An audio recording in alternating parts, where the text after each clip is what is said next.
begin the Plenary Session 1. 저는 오늘 사회를 맡은 대전발전연구원 염인섭입니다. I am today's MC, INSME, the Research Fellow of Daejeon Development Institute. 저는 충남대학교의 이지혜입니다. I'm today's MC, Ji-hae Lee from Chungnam National University.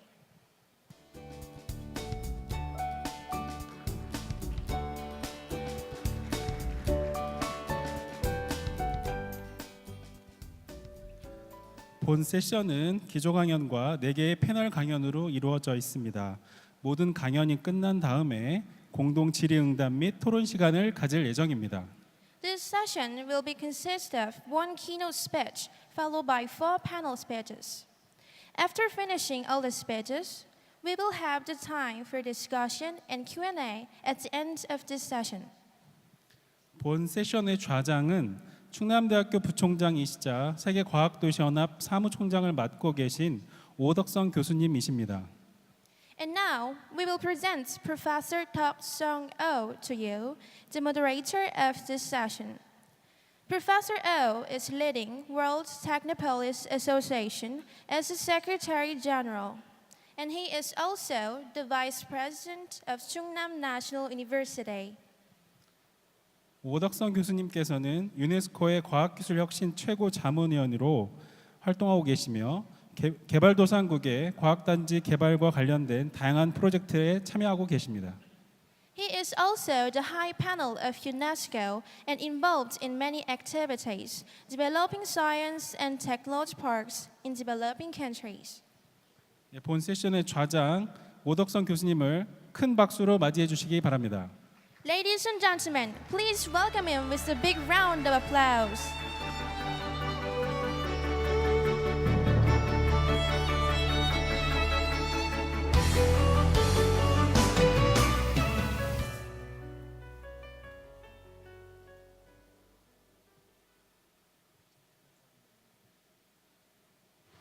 Thank you.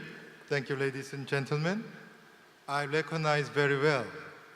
After the luncheon, it is the difficult time for us to have a look and have a sincere listening to the nice presentation. But today, you have no anxiety about that because we have invited world leaders of this innovation.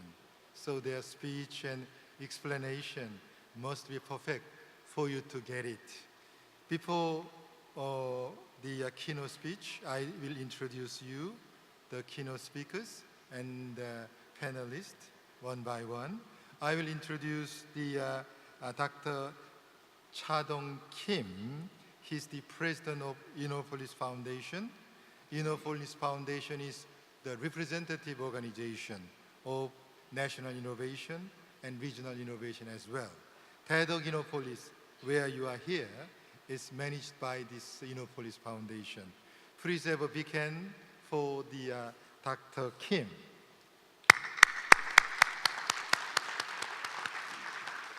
And then I'd like to introduce the Professor Jang-Woo Lee, the President, Institute of Creative Economy, Republic of Korea.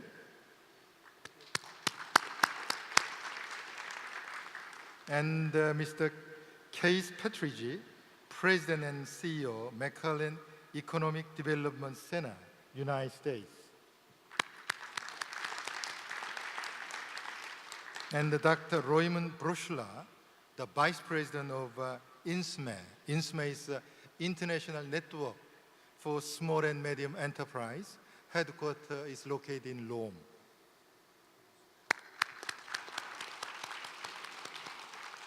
And then Dr. Ravi Kumar, Dean, Nanyang Business School, Nanyang Technology University in Singapore.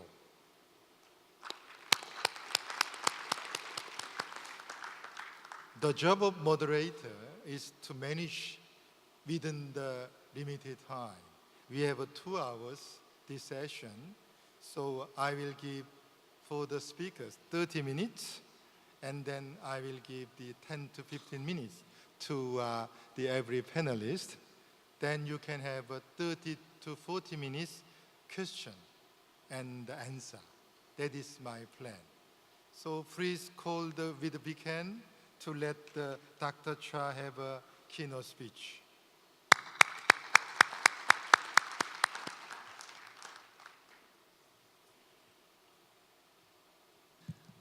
Today,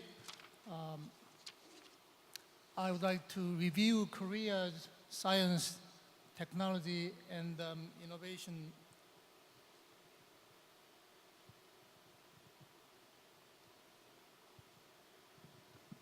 Somebody help me. Okay. Science, technology, and the innovation system, and the roles of INNOPOLIS during the process of science and technology development. The sections consist of 5 sections. First of all, you look at the policy priorities, which are science and technology and some parts of education. And secondly, we look at current status of Korea's science and technology, and we can have a comparison with the OECD member countries, and I'll briefly touch the role of INNOPOLIS and its development, and future tasks for the Korean National Innovation System. Well, if you look at the pictures, it's very old pictures. Maybe our memory have been faded out. It was total despair, total devastation, and hopelessness prevailed. After Korean War, 1953, our per capita was just $67.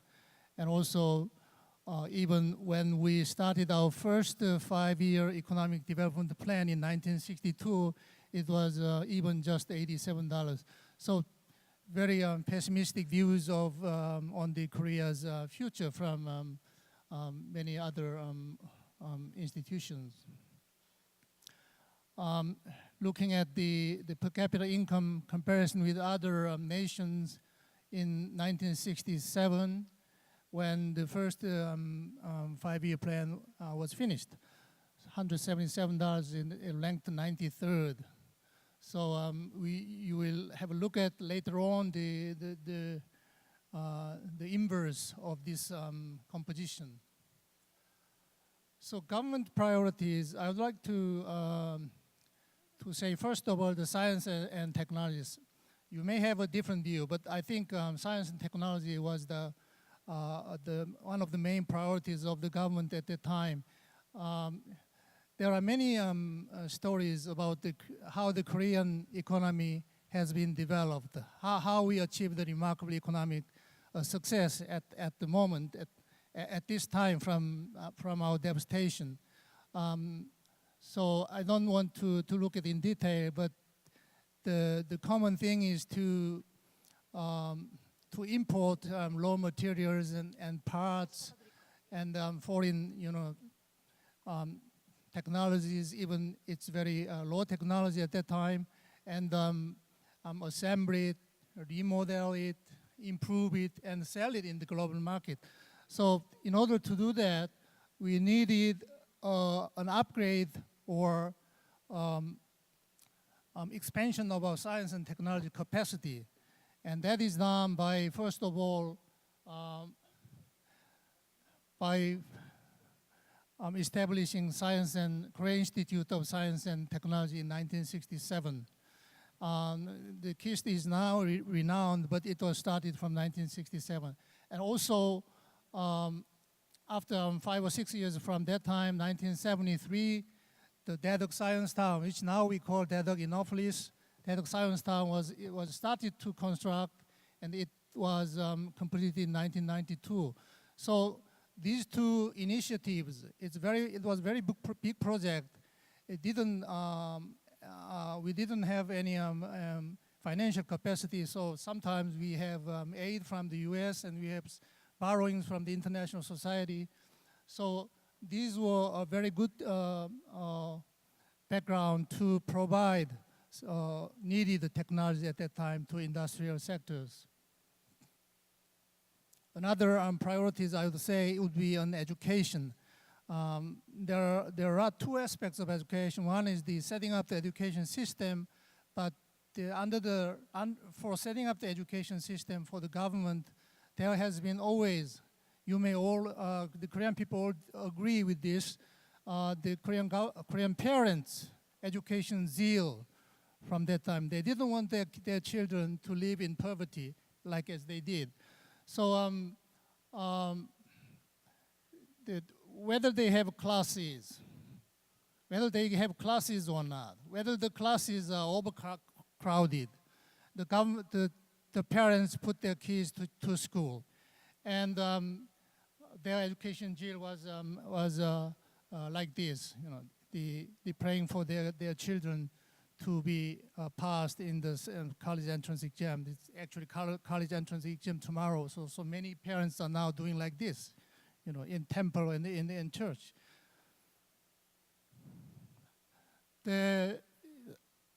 Under this Korean parents' education zeal, the government set up the educational system. Also, two sides. One side is to provide technicians and engineers which are necessary for industrial development, and the government started to set up vocational high schools and the polytechnics, technical college, and master school recently.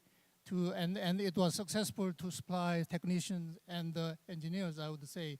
And the other way is to provide high quality science and technical personnel. And they started to establish the universities of science and technology. The first one is the KAIST. At that time, it's called KAIST, Korea Advanced Institute of Science, but the name was changed to incorporate some of research functions. So Korea Advanced Institute of Science and Technology was established in 1971. My memory is correct. And then in 5 years or 10 years terms, they set up another University of Science and Technology in the region. And also to maintain some of the connections and continuity between high schools and the universities, Korean government set up science high schools. Now 25 science high schools are running. The first one is 1983. It started from Gyeonggi Science High School in 1983. So this is the educational system, particularly in the area of science and technology. So the Korea's the underlying the economic growth or economic achievement of Korea has been the consistent government effort to create science and technology capacity, so that although it's different, the specialized areas are different as time goes by, from light industry, heavy industry to electronics and the knowledge-based industry, but the consistency was just technology-based economic growth. So look at another again, per capita income 2012. You see the situation was reversed. All these countries were mentioned before, but these the income, Korea's income surpassed all these countries. So another way, look at the achievement of Korea's economic growth. You can have a look at per capita income growth, GDP, exports. This is just growth in macroeconomic variables. We are not talking about anything about the other issues, income distribution, or social divide, or something like that. We don't talk about anything about that, just looking at the macroeconomic achievement. So now we have a look at the current status of Korea's science and technology. We'll see some indicators, some statistics of science and technology. First of all, the input side, R&D investment. Korea ranked, I think, about number 2 at this time, 2012, 4.36% of GDP. And the total expenditure is about 54 billion US dollars. If you compare to others, as of 2011, it's about 44 US billion dollars. It's more than 4%. I heard from, I think, I'm not sure whether that's official or unofficial one. As of 2013, Korea became #1. It surpassed Israel of GDP, but I'm not sure whether that's formal one or not. And looking at another input side, R&D personnel, number of researchers per 10,000 persons in Korea. As of 2012, 63 people. 2010, to compare with other countries, it's the highest. It's ranked highest in the world.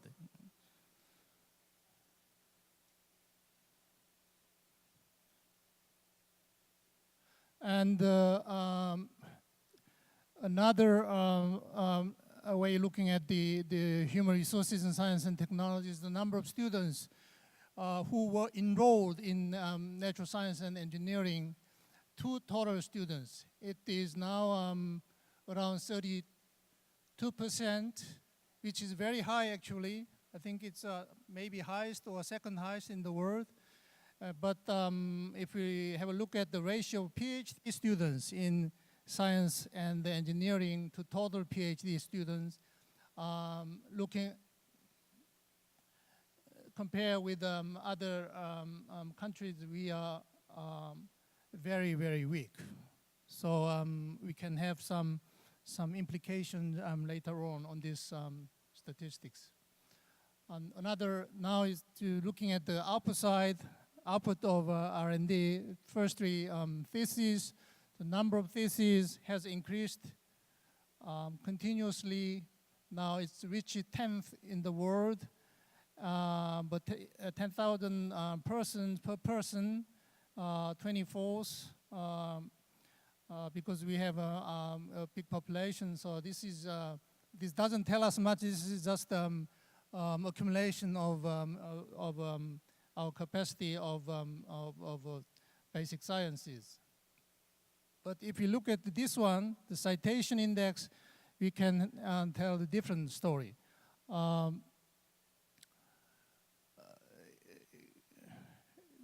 The citation counts, if you look at the citation count, Korea is well below the world average and ranked 31st in the world. So this is a very important implications because this tells us the quality of our of basic sciences, or quality of science base, or quality of sometimes university research.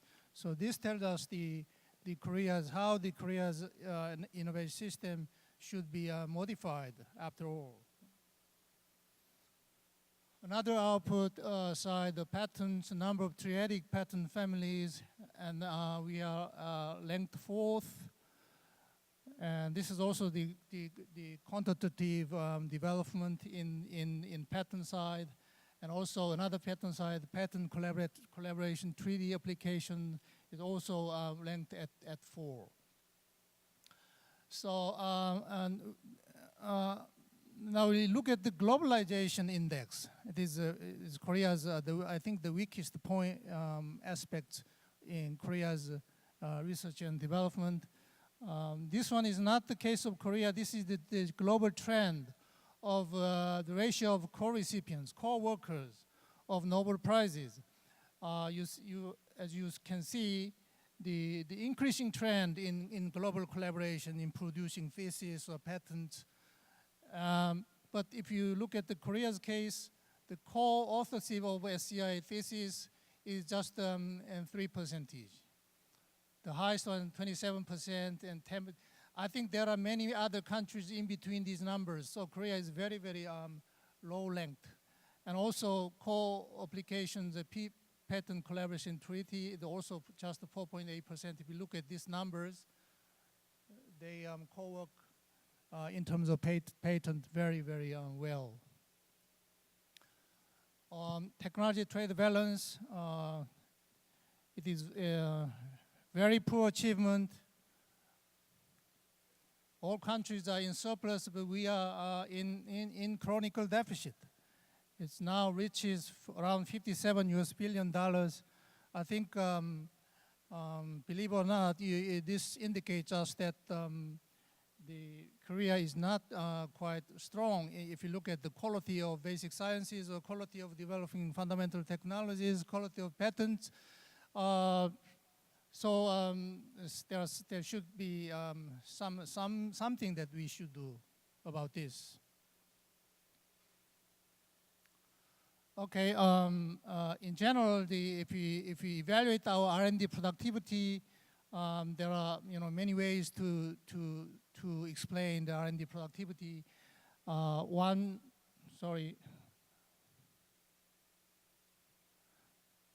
way is the technology transfer ratio of public research institute. This is the number of technology transfer out of your number of technology development. So this is not very bad if you compare with other countries, 27%. So more than 60% can be falling into the what you call death valley. You develop your technology, but you do not transfer your technology to enterprises, just keeping it or keeping it in patent office. And the number of spin-offs per public research institute is just less than 1. Also, number of transfers, and then the amount of royalties out of number of transfers. In $10,000 we have just $30,000 per transfers, which is very much differentials here. And R&D productivity of public research institutes, which is the amount of royalties out of the amount of R&D expenditure you're spending. So it's about 1.49%, which is very less than half compared to the United States. Okay, we compare these numbers and look at these Korea's achievement according to the OECD perspectives. Some variables we may confirm it, or some variables we will not. Okay, first of all, I would not say in detail all of these variables. Just the competencies and capacity to innovate. As I said, the public R&D expenditure per GDP is above the OECD median. Business R&D expenditure is far above, maybe top 5, within top 5 in OECD values. Entrepreneurship, the easy of entrepreneurship index, it is because of government deregulation of business environment. And interactions, human resources for innovation. There are here internet for innovation. This is ICT infrastructure, which is very high, very, very, very robust, very strong in Korea, as everybody agrees. Look at knowledge flows and commercialization. As I said, patent filed by universities and public laboratories is higher than OECD median. But as I said, international co-authorship, co-patenting is just the lowest, very lowest in the world. And also the human resources, as I said, doctoral graduates in science and technology, science and engineering is very low. Science occupation total employment is very low. So just to confirm our analysis in the previous chapters. Also some structural composition of business expenditure on R&D.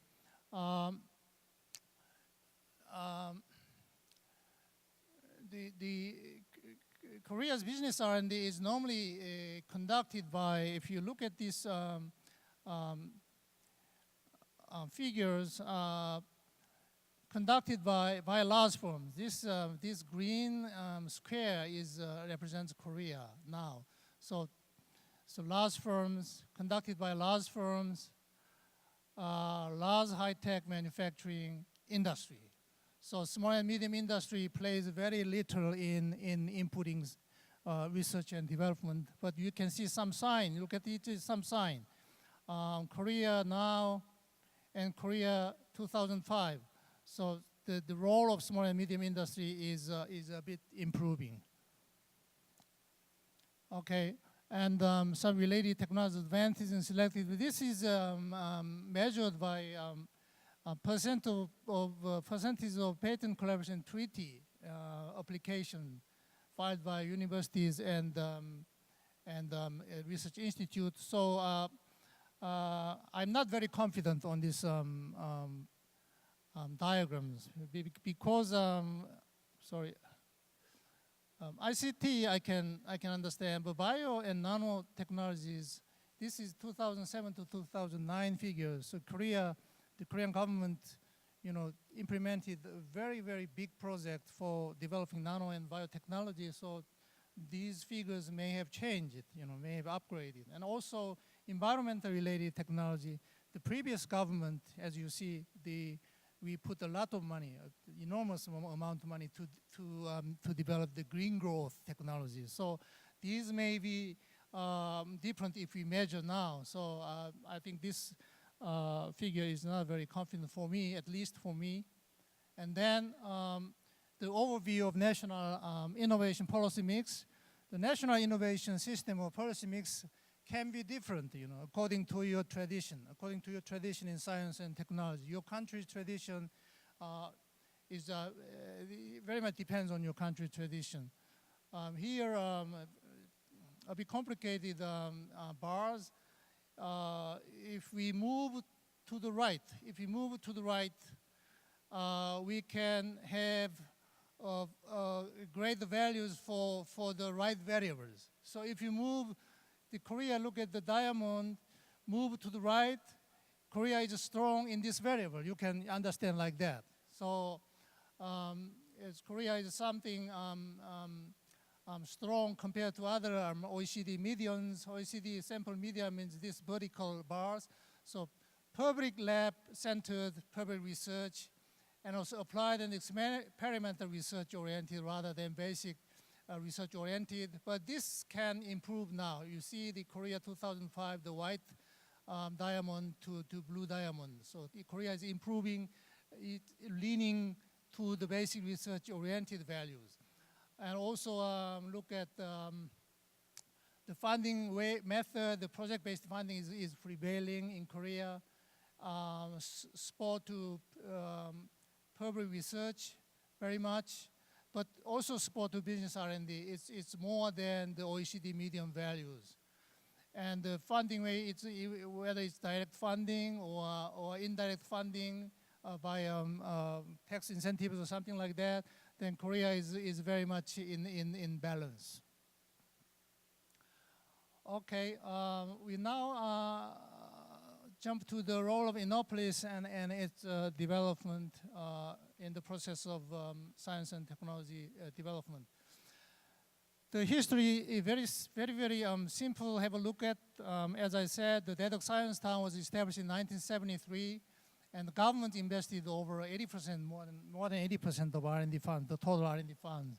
And in 1980s, it's government research institute-based R&D. In 1980s, the private R&D has been strengthened. The in-house R&D has been strengthened. So private invested a lot of money for R&D. So in 1982, the ratio between the government's investment and private investment nearly equal in 1982, 50 to 50. Now in business R&D occupies more than 75%, but in 1982 is 50 to 50. In 1990s, the university can enter as a R&D player in the R&D society. So university R&D capacity is increasing. After 2000 and up until present time, we invested enormously to R&D, as well as we try to capitalize the result of the R&D. That's our efforts of commercialization and creating venture ecosystem, etc. The governance, just introducing our INNOPOLIS Foundation. It's the non-profit organization under the auspices of the Ministry of Science, ICT, and Future Planning. And we have 4 INNOPOLI where you are located, as was told before. INNOPOLIS, Daejeon, you are located here. And we have 3 more INNOPOLI in other cities in the region. That is just the Daejeon model or Daejeon experience was spread to other cities to contribute to the regional development. And this is the legal framework which was changed in 2005, by which the Daejeon Science Town renamed as Daejeon INNOPOLIS. The role and mission of the INNOPOLIS Foundation is this is a bit complicated. In one word, we support the commercialization effort, the commercialization of the public research result, and boost the startup activities of this region. That's all. We support the entire process of the commercialization. That maybe you can understand easily. So I'll skip it. And some specialization areas of INNOPOLIS Daejeon here. It covers virtually, every fields of science and technology areas. And INNOPOLIS Gwangju is specialized in photonics or optical convergences. Daegu is medical equipment, smart. It's smart. What is it? Convergence. And INNOPOLIS Busan Busan is a harbor city, so some sort of offshore plant technology. So summarizing the achievements of Daejeon INNOPOLIS, we have you see the increase, the tremendous increase in many variables. And this means that Daejeon INNOPOLIS and running the innovation cluster contributed tremendously to the economic development of Korea. We have also future vision, as I will skip on that, and future tasks. We have seen the values of Korea's input, the accumulation of science and technology capacity, the total R&D, the R&D intensity, the number of researchers and number of patents, SCI papers. But the quality, if you look at the quality as we examine the commercialization rate or R&D efficiency, SCI tied to the quality of thesis, quality of patent, technology deficit, and globalization rate, all are Korea are very weak. So we can guess that which direction should we go from now on. The decline of economic growth is not quite directly related with this, but there may be some indirect relationship of this kind of weak achievement in terms of quality with this declining forecast. This is just the forecast of the Korea's economic growth rate. We started from 87 per capita income in 1962, and we broke per capita $10,000 in 1994. And it took 12 years to get out of this 10,000 trap. And also we broke $20,000 per capita in 2007, and it took still 7 years we are captured in this trap. So we are still 20,000 something, $23,000. It depends on exchange rate. So should we? It's a very important time now where we are staying here, or we are rebound, or where we are staying in this recession. So it is a very important time we are living, I suppose. So there are many foreign institutes which concern Korea's future in terms of Korea's economy. You can have a look at this. All they say, the Korea strategy that we have taken doesn't work, is no longer valid in the future if we take the similar strategy in the future. So I will propose a direction. This is totally my view. Somebody, may of you have agreement on this view. We have accumulated our capacity in terms of research and development. It is quantitatively very much developed. But as we saw in our efficiency, in terms of quality, we are very weak. So we should move from quantity basis to quality, to efficiency basis. It tells us the direction of the future Korea's R&D system should go. And the individual means not the personal, not the individual single person, individual agent, individual university or industry or research institutions, not the individual, advanced individual progress, but to collaborative progress. Collaboration between, public sector and private sector, collaboration with the domestic sector and the foreign sector, whether it's a triple helix or quadruple helix problem, but we should collaborate. And also government initiative to private initiative. We have too much expansion from each ministry in terms of R&D investment, R&D input. So sometimes there may be a duplication, there may be an inefficiency here. So it should be balanced with the private initiative. And also centralized to pursue the regional balance. It should move to regional balance. So in total, it was to follow the advanced countries. We accumulated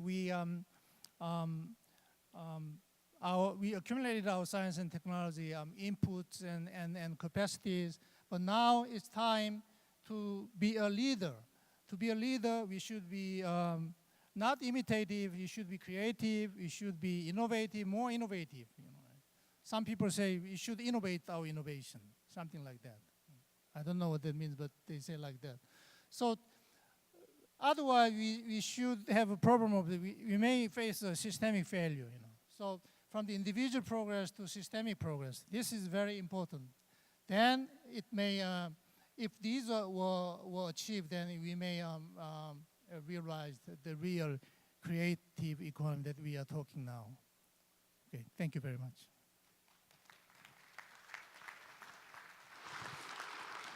Thank you. Dr. Kim reviewed the Korean science technology policies, then the challenge for the near future. After having a panel discussion, I will give you a chance to ask him about his presentation. One more big hand for the Dr. Kim's presentation.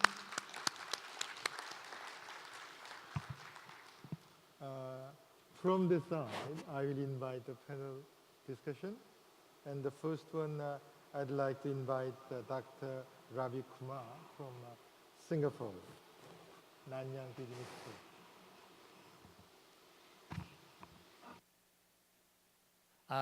My name is Ravi Kumar, and I'm so happy to be here back in the beautiful city of Daejeon. I lived here in 3 years in Korea and have admired the Korean spirit and, as was explained before, what the Korean people have achieved. Right now, I'm representing Nanyang Technological University. I am the Dean of the Business School at NTU. And NTU, some people think of as National Taiwan University. It is not. It is the Nanyang Technological University, and we are in Singapore. We have 200 hectares of land in a small country like Singapore, so we're very privileged to have a large residential campus out there. The university itself has about 30, there's some facts about the university. We have about 33,000 students. A lot of our students are graduates. Our undergraduates are restricted by the ministry. We have about 17.5% of our undergraduates are international, but our PhD students and graduates are more than 50% and even 80% PhDs. The large faculty group, we have one of the largest engineering faculty in the world, and also supporting staff, research staff. We have about 156,000 alumni, and we have the American Express Travel Services ranked our campus as one of the most beautiful campuses in the world. But beyond campuses and students, we are a multidisciplinary, interdisciplinary integrated university. Although we are called Nanyang Technological University, it is actually interdisciplinary. We have the National Institute of Education hosted by us. This this educates all the teachers in Singapore, the high school teachers, the K through 12 are educated by the National Institute of Education. We have the core is our engineering and sciences, College of Science, and that's always been the case. Engineering has always been the core. In the last 10 years or so, we built up a College of Science. We built a College of Humanities. The business school also has been there as long as the engineering school has been. The story goes that in engineering, a lot of the students were males, and in business, a lot of the students were females, and that's why they put them together and moved them from NUS. So that's why the story goes. But nevertheless, we've been there with the engineering school for a long time. We've also had our Technopreneurship Center there for a long time, and I'll tell you more about that as we go forward. Our latest addition to the university is the School of Medicine. About 4 years ago, we decided that the university, a research university, could not exist as a top-notch university in the world without the presence of a medical school. So we did venture out with the Imperial College of London and establish our own School of Medicine very recently. This is about the academic units that we have out there. We also have some advanced research centers, Earth Observatory Center, led by a Caltech faculty member, former Caltech faculty member, who now is in NTU. And we also have a CELSI, the Environmental Science and Engineering Center. These are all $100+ million centers that we have. The last center that's not here is our Energy Center, Daejeon. It's also a $100+ million center that we have surrounding our university. Another thing that's missing out here is our Green Tech Park. We do work with our property developers in building an entire campus close to our campus on green technology and growth in green technology and companies coming out of that. So that's also something that's not here in this picture. The university in 2006 was converted from a Ministry of Education university to a trustee-run university. So it's been fairly dramatic, the changes that have occurred. Our president, Bertil Andersson, is a Swede. He was head of Linköping University and was brought in as provost to change the culture and the nature of the university with the support of the Ministry of Education and the Singapore Ministry. And he has done wonders in changing this university to a research-based university. As you can see, in 2005, 2006, our citation count, according to Thomson Reuters, was absolutely the lowest amongst our peer universities in Asia. And in the last 6-7 years, we are ahead of them, and we are poised to move forward in the citation count, which is a metric of academic research and how other people are viewing the research that we do at Nanyang Technological University. So along with these citations come rankings. Our president is fairly hung up on rankings, and we have done well in this. We moved from almost 300 in the QS rankings. Now we are 39 in the QS rankings. Have done very well, and so this keeps him happy.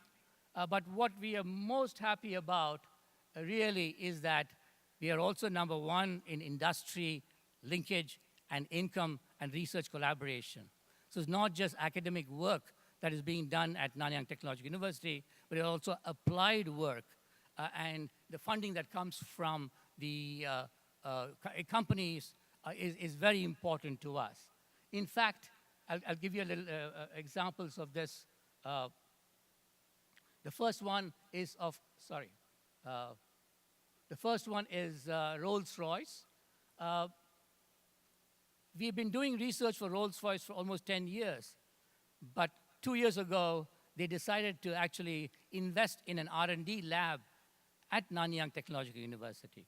So this is a $75 million enterprise of funding for manpower and technology development.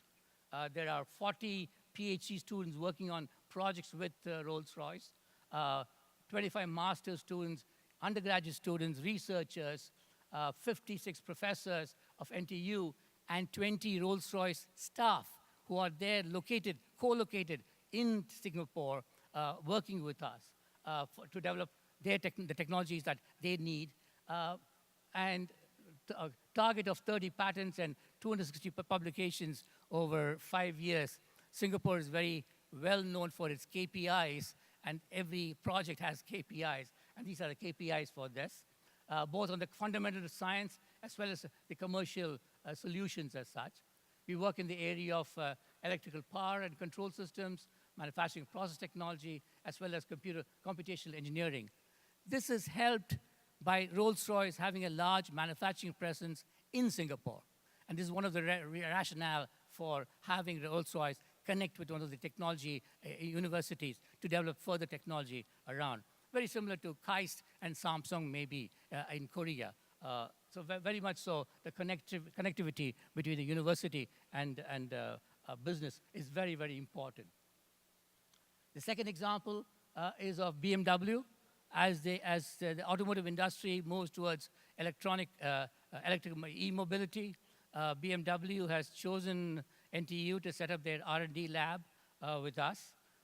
We have three areas that we're working on: advanced battery research, and just about a month ago, some major breakthroughs of long-lasting battery technology has been developed and patented, and we just announced that.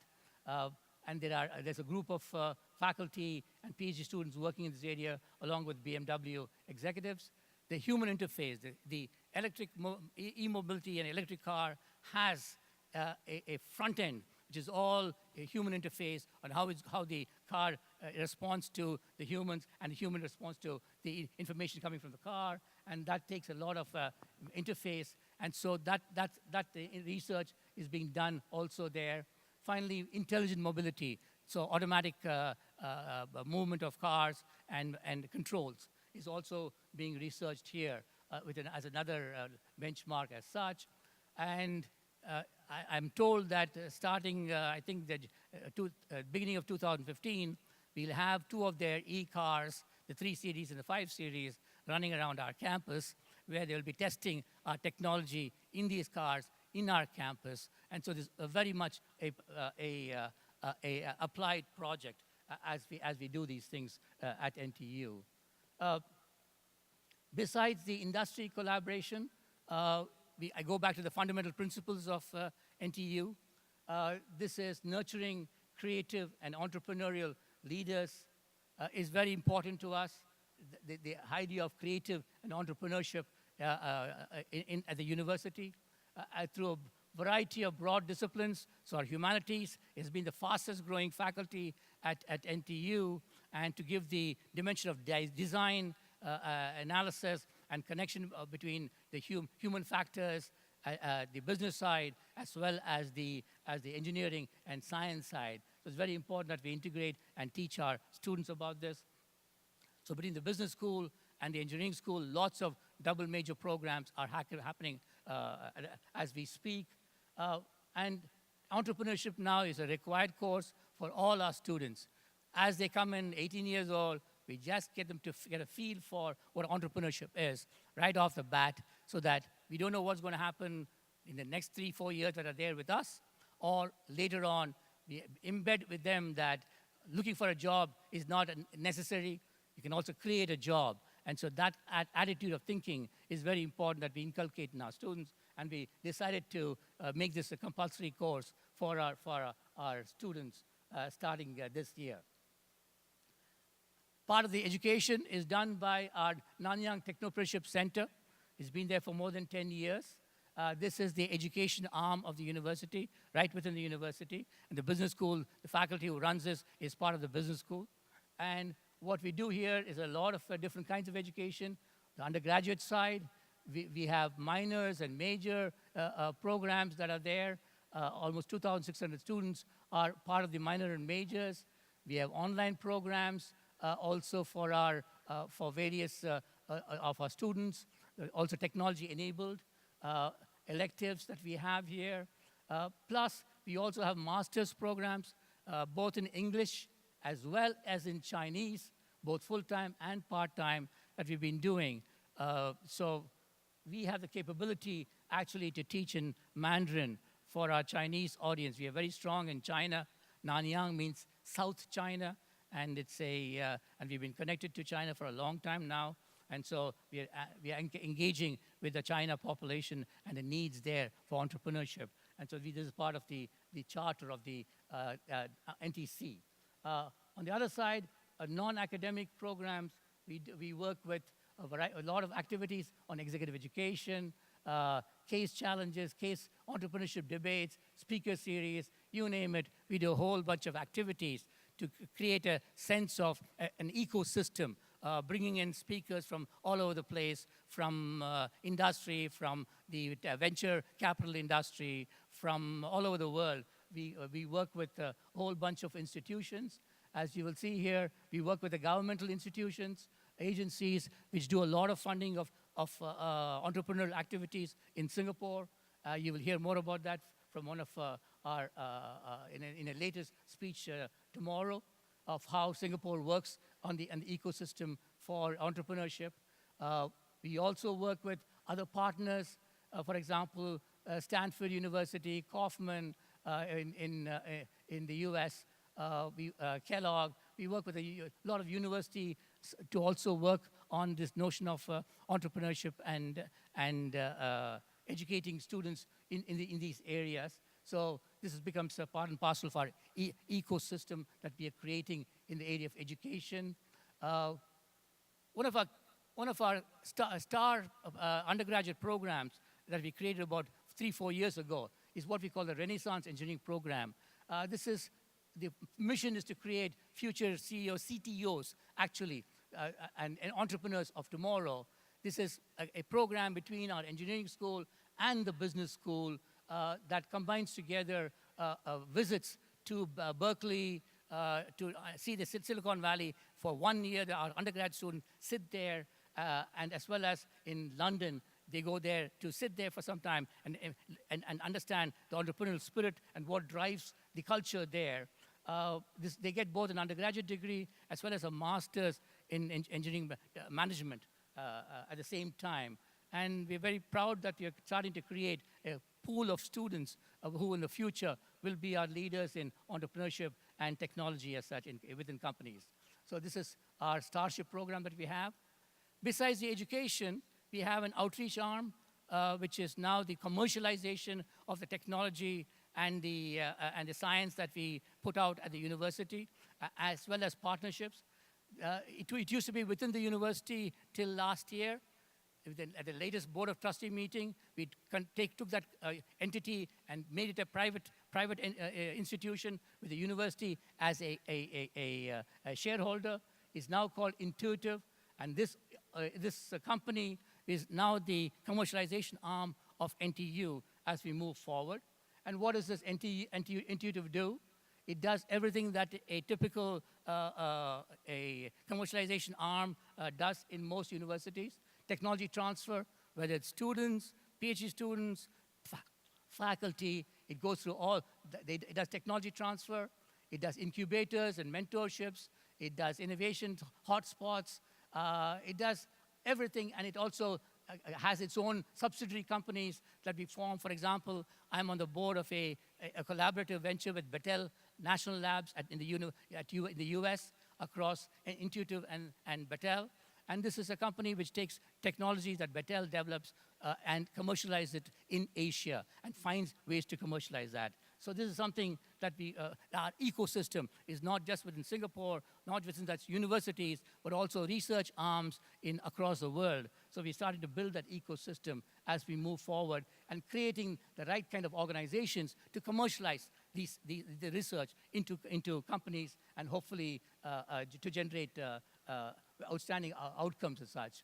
So one of the things that we do with these is a hackathon. For example, we work with Intel Corp in one of their ideas and technologies. It comes to the university. We open it up to not just university students, faculty and staff, but also outside aspiring entrepreneurs. And we actually go through hackathons over a period of time, over 3-4 months, 2 months' time. And actually the Intel people come in and evaluate them and maybe even fund them. Intel has its own venture capital fund, and it starts looking at how to build these ideas into commercialization companies as such. Similarly, we are working with Tencent of China in a similar venture on one of their technologies called ROSE. Again, this is bringing companies in, ideas in, new technologies in, and opening up our students, our faculty, our staff, our outside venture companies in, and allowing them to start coming up with ideas and collaborating. And this is that building that ecosystem is something that's very important to us. And that's what we've been trying to do with these kinds of activities as such. Lots of companies have been incubated. We have a whole bunch of our own companies, our students who have incubated companies and are running for one for the 6th year, an NTU grad. So we have our small successes as the companies come out and do get venture capital funding. Our knowledge, we also want to communicate what we are doing. We are connecting with the CNA, just a channel, in putting together a reality show on entrepreneurship and trying to make it popular across the culture in Singapore and in Southeast Asia. So this is also something that we do to promote what we do. And we are working with Stanford on drug delivery, drug discovery systems. So that's also something that we are doing. Lots of activities, lots of relationships, and we are just very important to us that we reach out and build that ecosystem that's going to create the future companies and technologies and solutions to people problems and humanities problems. The whole idea is to solve humanities problems through these kinds of efforts, not just to make money or to create a company, but what kinds of issues that humanity faces and how are we going to solve it, and how is NTU going to be part of this. And that's what we're trying to do with all these efforts as such. So some of the 2013-2014 performance standards, 320 technology disclosures, 29 startups, $2.5 million in National Research Foundation proof of concept grants. We have 744 patent applications, $1.67 million of industrial collaborations, more than 1,000 agreements, 8 spin-off companies, 18 licenses, and six options for signed commercial purposes. This is just our last year's performance, and we hope to scale this up as we move forward as such. This last thing I want to say is the following. Our provost is an entrepreneur. He's created companies and sold companies. So he's Freddy Boy. So leadership by example is what we call it. We have changed our tenure and promotion system at the university. So if you actually start a company up and gets outside funding, as young as you may be, you can be considered for full professorship and given tenure. So this is becoming a metric now that we use in the hallowed halls of research for tenure and promotion. At Intuitive, we've started sharing the royalties that come in almost immediately without looking at costs that we've already spent. Start giving the money back to the entrepreneurs, on the scientists, etc. So we're trying to get them to smell the money and the blood, and hopefully more of them will join us. And last but not least, right from the beginning of education, we expose our students to industrial mindsets and needs and practices. Application and commercialization is what we think is important, and solving, as I said, humanities problems as such. I will stop here, and thank you very much for your attention.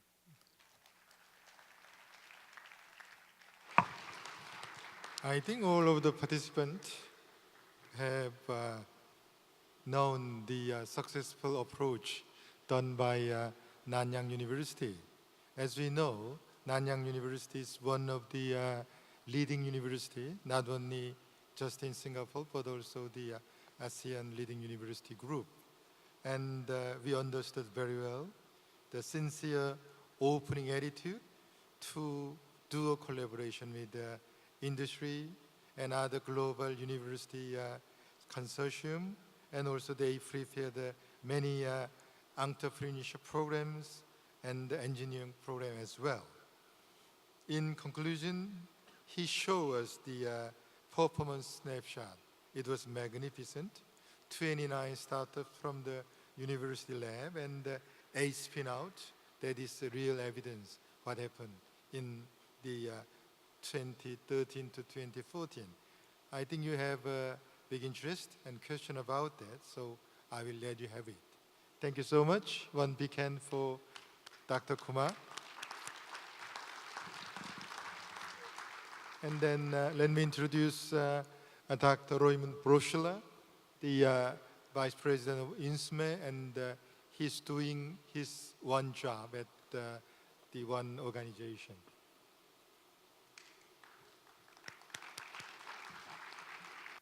What I would like to present today is nothing less than a new paradigm, and I appreciate all the time that you spent with us here to learn something. I know how business leaders, how the price is of your time you spent here. I hope that I can give you something out of it that is paying back.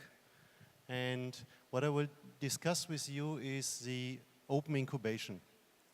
I assume that you did not hear about open incubation at all so far. What you may know is the open innovation.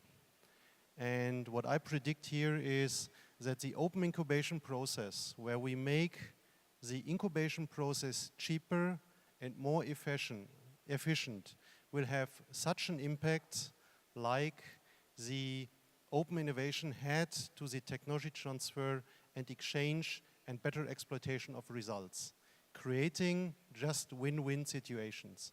But before I start to do that, I would like to thank a very good partner I'm working with, and she spent several years in order to work on this topic and on the scheme and also part of the IT development. It's Dr. Ksenia Siovelou. Yeah, she published several topics within here. My deepest thanks to her because she helped me to produce this presentation with the paper, and together with her, we as an IT company from Intrasoft, we are now doing the next step in order to scale up this methodology on one hand. So this, the open incubation, is the methodology. The voice is the product that helps you to make incubation process more efficient, to reduce the costs. If you reduce the costs, the death valley is not anymore as deep as it has been before. And my name is Raimund Broechler. Professor O introduced me. I'm on one hand, I'm the Vice President of the International Network of SMEs. We are collaborating very heavily, very deeply with WTA, which is one of the most advanced associations in the topic of innovation worldwide. And we assume that we are quite competitive to them, so we decided to work together. And that's the reason why I'm Vice President of this association for the International Network of SMEs. And on the other hand, I'm in an IT company, and we try to support in every area. If it's manufacturing area, smart manufacturing, factories of the future, if it is big data, open data, we support also policymakers to run their programs with IT more efficiently. And in order to scale up the whole thing that we developed, the methodology and the IT product, we got 3.5 million euros from the European Commission in order to boost entrepreneurship in Europe. Okay, where are we now? I think we all agree we need innovation. But the problem is that the lifetime of a new product and the return on invest is getting every time tougher. Every time tougher. Innovation cycles, the S-curve, you cannot exploit like before. If you bring a product to the market, next week you have a competitor and a new product. On one hand, this boosts innovation, but on the other hand, we need to safeguard investments of companies. So, What is that?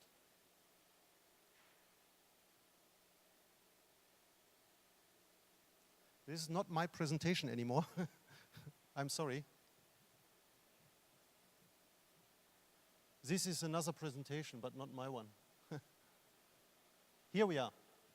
Okay, so we are facing in Europe and also worldwide, we face a jobless generation. We have a lot of very well-educated young people that invested a lot of time in order to study. They want to find a good job, which is well paid, and at the moment we have a serious problem. And this is not only in Europe, this is going on worldwide. So, what do we need as innovation practitioners, as companies? What do we need? Do we need just job creation? Or, let me put a statement on the plate, some people dream of great accomplishments, while others stay awake and do them. I think what we need to have is not only to be employed, but what we need is to create enterprises. So I would say let's work on the business creation and not the job creation. And an entrepreneur, in our thinking, is someone who creates a business, whereas the self-employed is just creating a job. And if we go for the impact, then we need business creation. And let me put another statement on. I had really some good business ideas, but my company I feel loyal to has no process or infrastructure to embed and accelerate it. How many of you are facing this problem that you're working in a company and you want still to work in this company and you want to exploit this idea within the company and it doesn't work? There's no infrastructure, there's no scheme, there's nothing that's helping entrepreneurship within companies properly being embedded. And you should use as a company this potential in order to increase your revenues. So what we need is intrapreneurs and entrepreneurs. What both do is they create business, and this is what we want to have. And one thing is for sure, that 60 to 80% of all new jobs come from small businesses. And if you see the crisis, where the crisis reduced the most jobs, it was not in the SMEs, it was in the big companies. And the small, medium enterprises, they were more keeping and disciplined regarding the job security of people. If we talk about the birth of new enterprises, I do not want to bother you with a lot of statistics, but I take this one. And the strange thing is that when you see it, the crisis from, if you see the period 8, 10, you see that during the crisis, the creation of companies or the birth rate decreased. Why is that? Why normally investors are getting a bit afraid, they don't invest anymore, the money is not as easy to get anymore, so we have a problem in the creation. So how can we increase the birth rate of new enterprises, and especially innovative enterprises? And if you have a look to the barriers of potential entrepreneurs, there are many, but I just pick some out of them, and this is not enough capital, and this was, of course, especially true during the crisis time, not enough skills, I think we can work on that, and no business idea. Okay, these are not really entrepreneurs. So how can we turn wantpreneurs? This is a new word. These are the guys, for example, in a company, they want to be an entrepreneur, but they miss something in order to do it. And what we want to have is all these wantpreneurs being transformed into entrepreneurs, and not only during the crisis times. Let's talk about a tool that is supporting those entrepreneurs. These are the business incubators. And a business incubator, by definition, is an economic development tool designed to accelerate the growth and success of entrepreneurs. The main goal is to produce successful firms that will leave the program financially and viable and freestanding.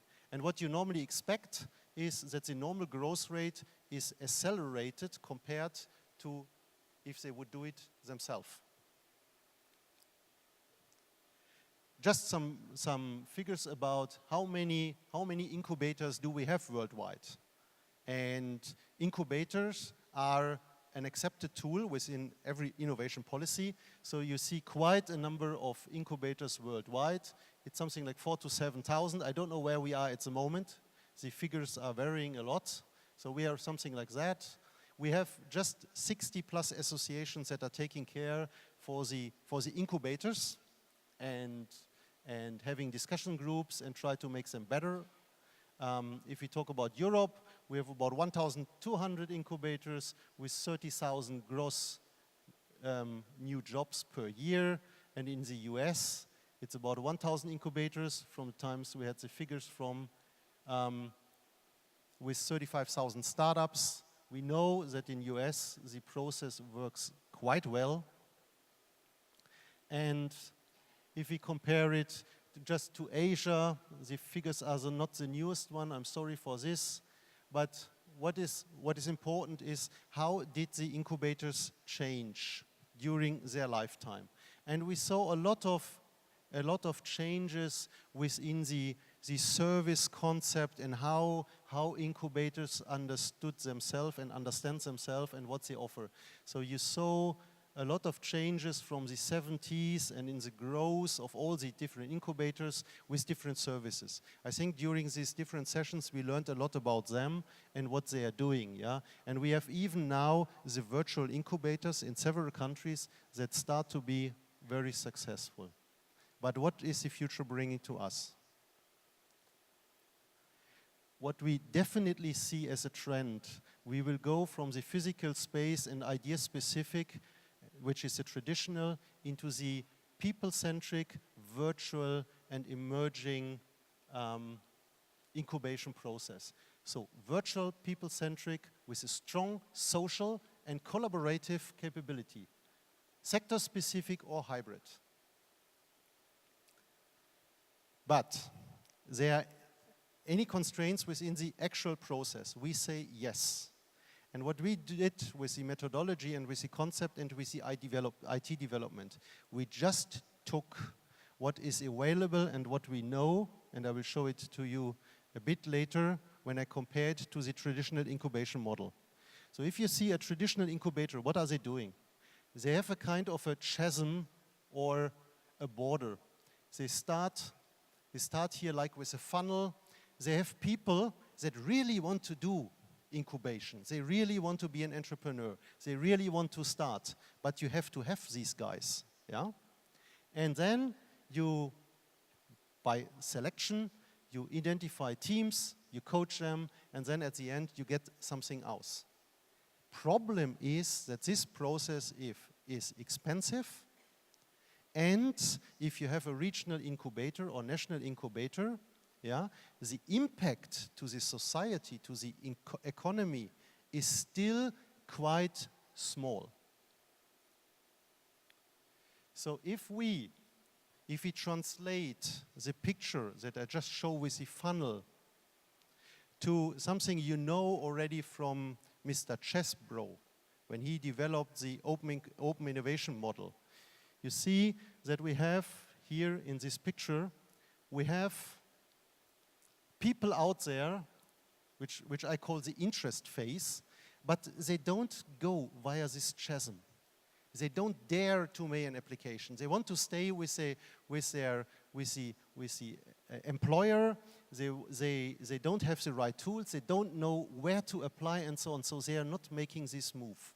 And then afterwards you start into the normal process, and this is the business of the business incubator.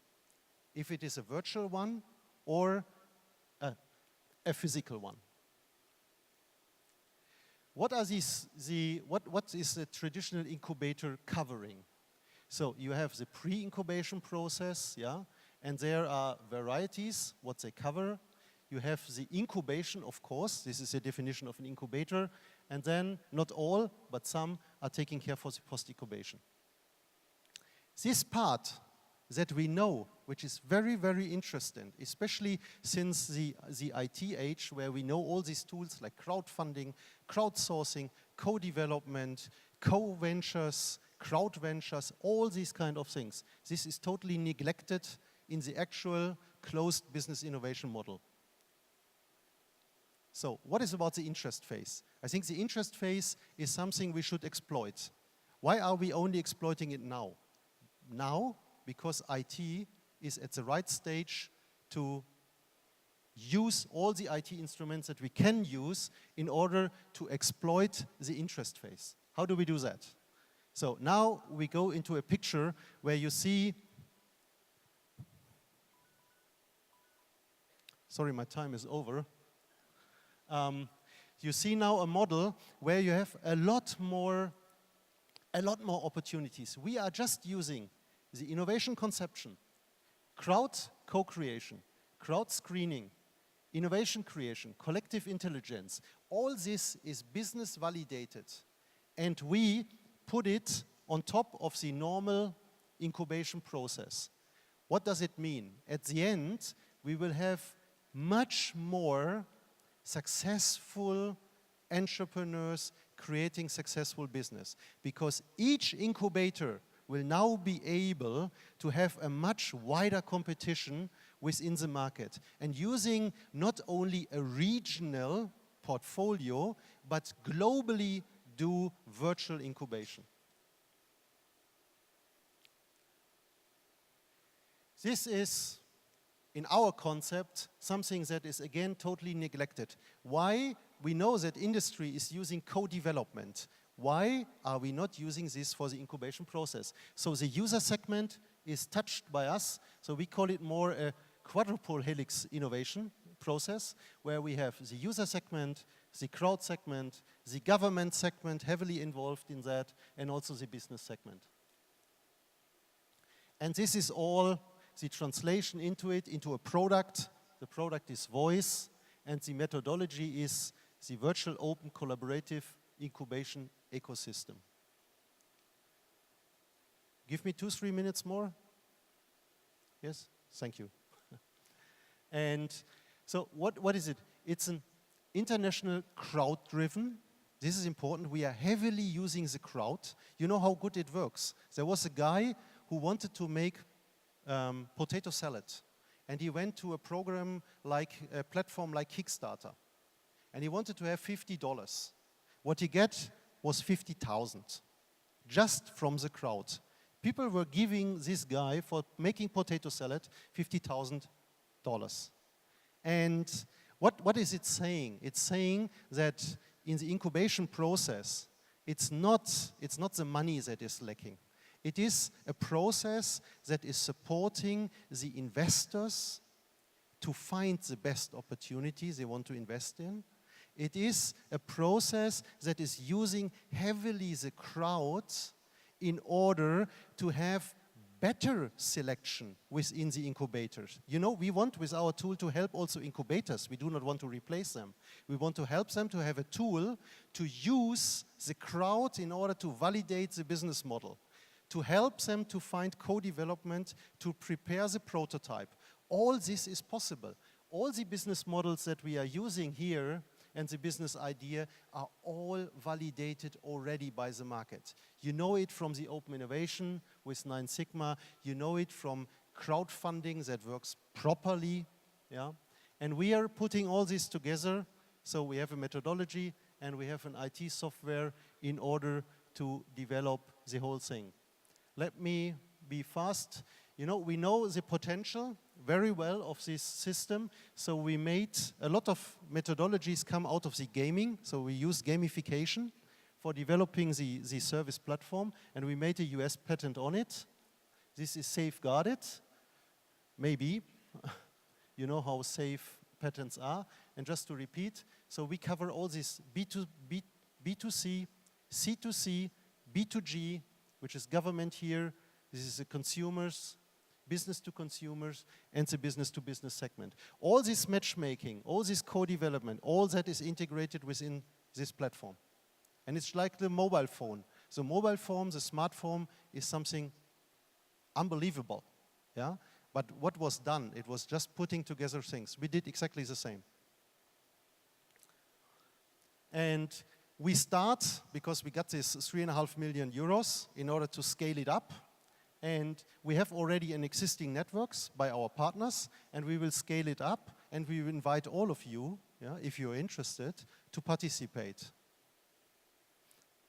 And you will find us in the internet, of course, and our motto is innovation and entrepreneurship will be recovery.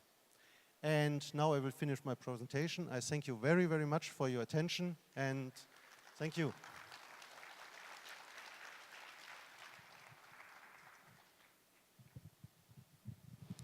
Thank you, Dr. Broechler. It's a very interesting model to contain the open incubation through the virtual network. I think in the near future, Korean society can join this network as well. And third, the panelist, I will invite the President Case Patridge. It's an honor to have the opportunity to participate in the 2014 Daejeon Global Innovation Forum. The topic of this section, acceleration of startups and industrialization through collaboration, has a specific relevancy for the region of the United States and Mexico we call the Rio Grande Valley. We're located on the international border between the United States and Mexico in the southernmost part of the state of Texas and the northeasternmost part of Mexico and the Mexico state of Tamaulipas. McAllen, Texas is one of the principal cities in the region and is a business, financial, education, shopping, and medical center for the area. Reynosa, Mexico is our sister city and longtime collaborator, which is located immediately across the Rio Grande River from McAllen. Combined, our Rio Grande Valley population is approximately 3.4 million people. A unique relationship exists between cities that share a border with two sovereign nations. These cities must work in collaboration with one another to ensure they function for their residents. The McAllen and Reynosa region has had a long history of collaboration that has provided the base for a new regional advanced manufacturing initiative called the North American Advanced Manufacturing Research and Educational Initiative, or NAMRI for short. What is NAMRI? It's an international collaboration bringing together a region of 2 countries, 57 cities and towns, 37 school districts, 10 charter school systems, 8 community and technical college systems, 2 international research consortiums, the Texas Manufacturing Assistance Center, 3 manufacturing associations, over 100 industrial companies, and many community-based social organizations. The mission of NAMRI is to focus and guide the region to become one of the top 3 advanced manufacturing and accelerated product development centers in the world. Actually, it was the Accelerated Product Development Project, which we call Rapid Response Manufacturing Initiative, that led to the creation of NAMRI. Let me elaborate a little bit. As the Economic Development Organization for McAllen, Texas, we're responsible for recruiting new industry to the region. We also have what we call a Business Retention and Expansion Program that works with existing businesses to help them grow.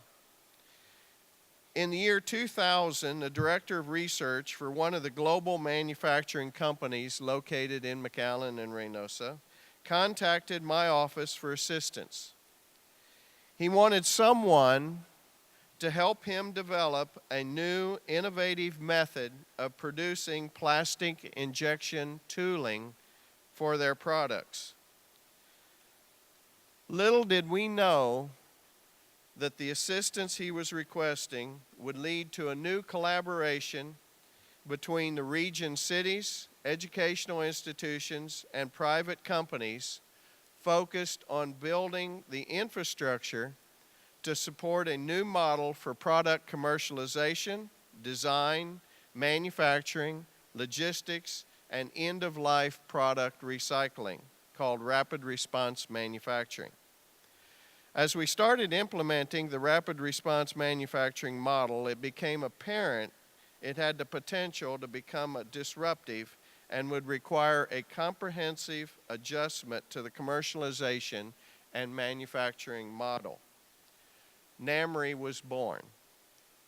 For several years, it worked as a loose affiliation of partners, but in 2007, it was formally designated by the United States Department of Labor as a collaborative effort designed to transform the Rio Grande Valley in South Texas and northeastern Mexico into a world leader in advanced and rapid response manufacturing.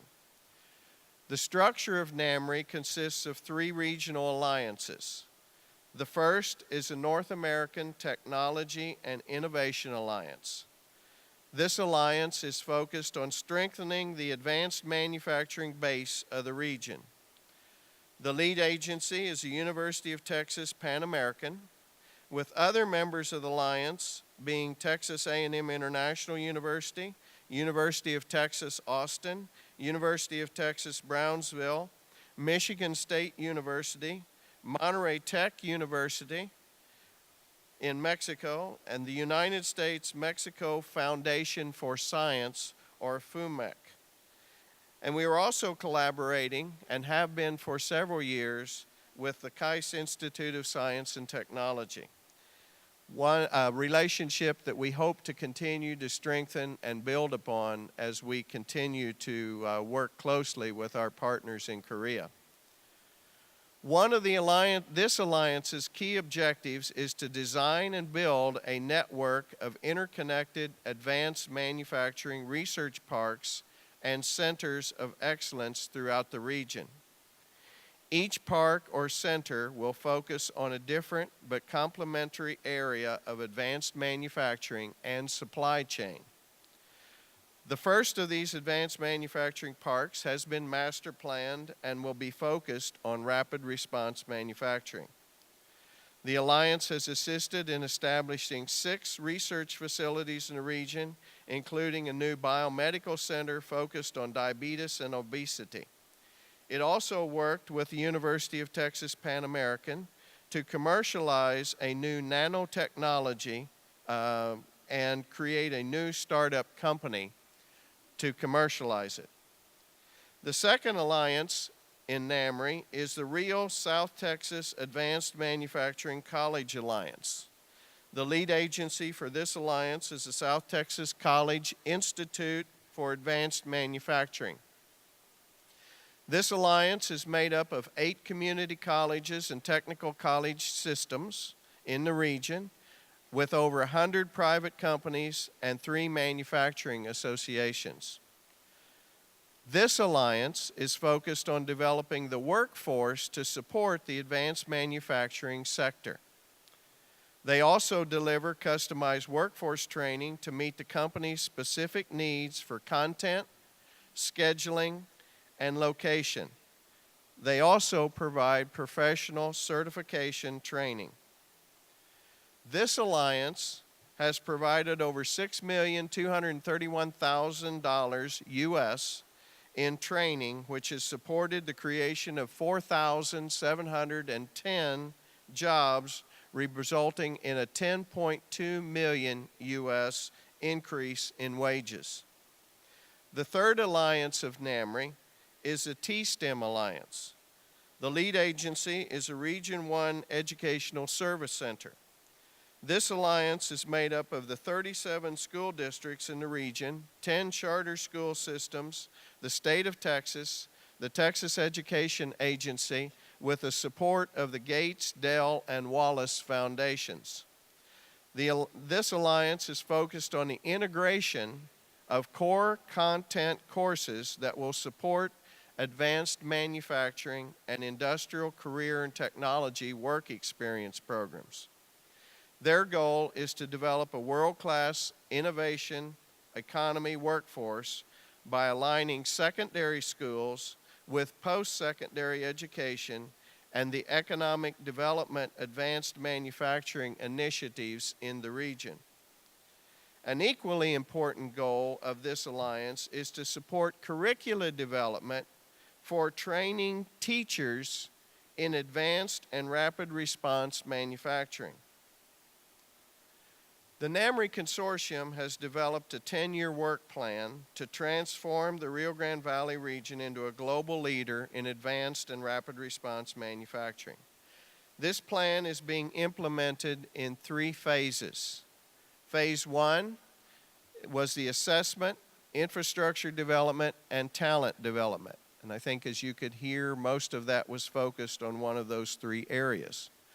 Phase 2 is transformation and revitalization. And phase 3 is sustained growth and prosperity. Recently, the Center for Regional Economic Competitiveness of the National Institute of Standards and Technology selected the NAMRI as one of 10 regional collaborative initiatives in the United States for a case study. In the study, titled Strengthening Regional Relationships to Support Manufacturing, 10 Successful Initiatives, several findings were noteworthy and determined to be primary factors in the success of our regional effort. First was the strength of its partnerships and trust between the members of the coalition. Because of our area on the border, where we have always had a history of requiring us to collaborate, not only across city lines, but across national or international lines, we have really built a strong history of trust and collaboration with our partners in both the United States and in Mexico.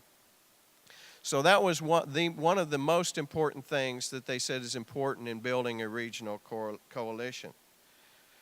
Secondly, they said the parties function for the good of the coalition, not in their self-interest. And they noticed that many of the members of the coalition will have responsibility for completing a project, and they will complete it individually but give credit to the coalition. And they said that unselfishness, or that lack of selfishness, really builds a strong coalition among the members. The third was a recognition of the private sector and how critical it is to the success of the regional effort. And as you remember, I mentioned that we had 100 partners, 100 private sector corporations that are our partners in this endeavor. And it is them that keep us on track and keep us focused in what's important. The community colleges and technical institutions were also seen as critical in achieving the NAMRI goal, because that is really, in the U.S., that's the interface between education and workforce. It generally is the technical colleges and the community colleges that provide that link or bridge between the two. And the fact that it has an executive director was very important, because it requires someone that is focused on the mission of the regional effort all the time. And then sustainability by the participating companies. When a manager, and this is really the example they were talking about, is when a manager that is working with one of our companies leaves. Let's say one of our Korean companies comes back, the manager comes back to Korea. One of the first things they do is to bring in the new manager to meet with us, to explain to them what we are doing so that it continues the momentum and it continues that relationship that we had established when that manager had first arrived to the area. And finally, they felt like the need for the formal regular meetings, and we have quarterly meetings which we move around to all the members so that everyone feels like they are part of the regional effort. Looking forward, NAMRI's become the parent organization to many other regional efforts. For example, recently, the Economic Development Organizations in the region has formed a new regional marketing and public relations alliance called the Rio South Texas Economic Council. This alliance goal is to promote the NAMRI region to the world and unify the advanced manufacturing message of the region. Also working cooperatively, the NAMRI assisted in the region becoming the future site of the world's first vertical, privately owned commercial space launch site. That's SpaceX's new commercial launch site that will be built in South Texas.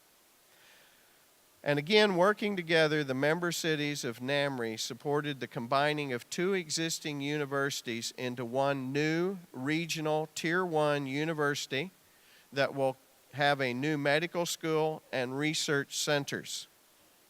The university, like the regional community college, will have multiple locations throughout the region and will embrace the latest technology in delivering its instruction. Finally, the NAMRI efforts are working toward building a regional community and a binational metro area focused on cross-border, long-range infrastructure planning designed to put in place the next generation, the infrastructure required for the next generation advanced manufacturing companies. One of the projects under this initiative is the development of a new rapid logistics system called the Third Coast. It is designed to meet the needs of a consumer ordering a custom designed product today and receiving it tomorrow anywhere in North America. This logistics system, when combined with some of the unique rapid response manufacturing initiatives, could regionalize global manufacturing, not because of government action or restriction or low cost, but based on customer choice and time of delivery. In conclusion, NAMRI has become the vehicle under which our region has come together to foster economic development and bring new jobs and investment to the region. We have made much progress. However, it is a journey that never ends and is always changing. To be able to assemble the resources necessary to remain competitive requires a regional approach. Thank you very much.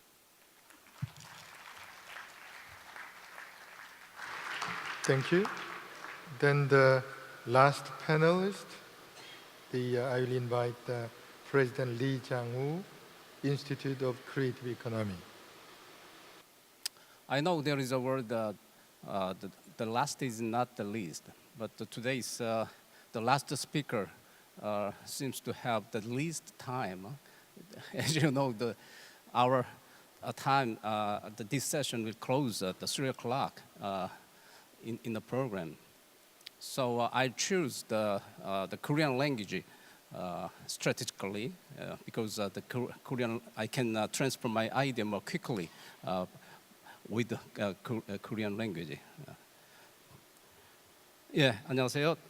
오늘 그 토픽은 그 새로운 혁신 패러다임 창조 경제에서의 특히 그 중소기업들의 기업들의 혁신 패러다임에 대해서 말씀을 좀 드리겠습니다. 시간이 그래서 최대한 한 10분에서 15분 사이로 한번 해보겠습니다. 아마 도움이 되시겠죠? 오케이. 지금 창조 경제를 얘기를 하고 있고 이 창조 경제가 기회이기도 하지만은 상당한 위기이기도 하는데 그 위기를 돌파하기 위한 주제로서 과연 기업들이 어떻게 새롭게 패러다임을 바꿔야 되는 건지에 대해서 간단하게 좀 그 요지만 좀 말씀드리겠습니다. 창조 경제라고 하면은 그 부가가치를 만드는 핵심 요소가 이제는 물질에서 지식에서 이제는 한 걸음 더 나가서 상상력이나 소프트웨어 같은 가벼운 정신적인 그 요소로 그 중요성이 더 커지는 이제 이런 그 과정으로 설명을 할 수 있고요. 우리나라에서는 2010년도 그 스마트폰 보급률이 거의 한 해에 9배가 뛰는 이런 그 대전환점을 맞고 있고요. 이 2010년을 기점으로 해서 우리나라의 창조 경제 발전에 대한 그 상승 커브들이 많이 발견이 됩니다. 대표적인 게 이제 스마트폰 보급률이었고요. 그다음에 보시면은 이게 복잡한데요. 그 물질이나 지식에만 기반한, 그러니까 물질에 주로 이제 기반한 그 우리 전통적인 산업, 그러니까 포스코, 그 철강, 화학, 케미칼, 그다음에 이제 그 현대중공업 같은 조선 이런 쪽의 기업 가치가 2010년도를 기점으로 해서 드라마틱하게 떨어지고 있고, 반면에 그 좀 더 소프트웨어적이고 정보적이면서도 그 창의성을 중심으로 하는 산업들, 뭐 대표적인 게 NHN이고 또 창의 융합을 하고 했던 스마트폰이나 자동차, 그다음에 대표적으로 엔터테인먼트 산업의 기업 가치는 지금까지도 계속 상승을 하고 있습니다. 물론 융합 부분에 지금 약간의 문제를 지금 일으키고는 있습니다만은, 그래서 이 그 드라마틱한 상승과 하강 커브가 2010년을 기점으로 해서 여러 개가 관찰이 되고 있고요. 특히 그 경제 지수에서도 그런 것이 관찰이 되는데, 전반적으로 우리나라의 경제의 그 구조가 대전환점이 와 있다는 것을 2010년이라고 하는 창조 경제의 진입과 함께 저희한테 기회이자 위기의 경보를 지금 그 저희한테 주고 있다. 이렇게 설명을 드릴 수 있겠습니다. 뭐 스마트폰은 상당한 그 지난 4, 5년 사이에 저희한테는 기회였고요.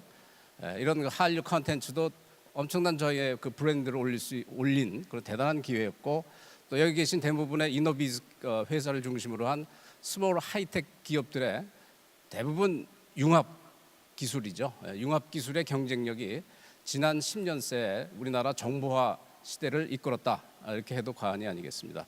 특히 이 지역의 문제에 있어서도 이 크리에이티브 이코노미의 중요한 오늘의 주제가 이 대전에서 모여서 하듯이 각 지역들이 서로 다른 형태의 지역 창조 경제를 발전을 시키고 있고, 부산 영화, 부천 만화, 대전 사이언스 앤 테크놀로지겠죠.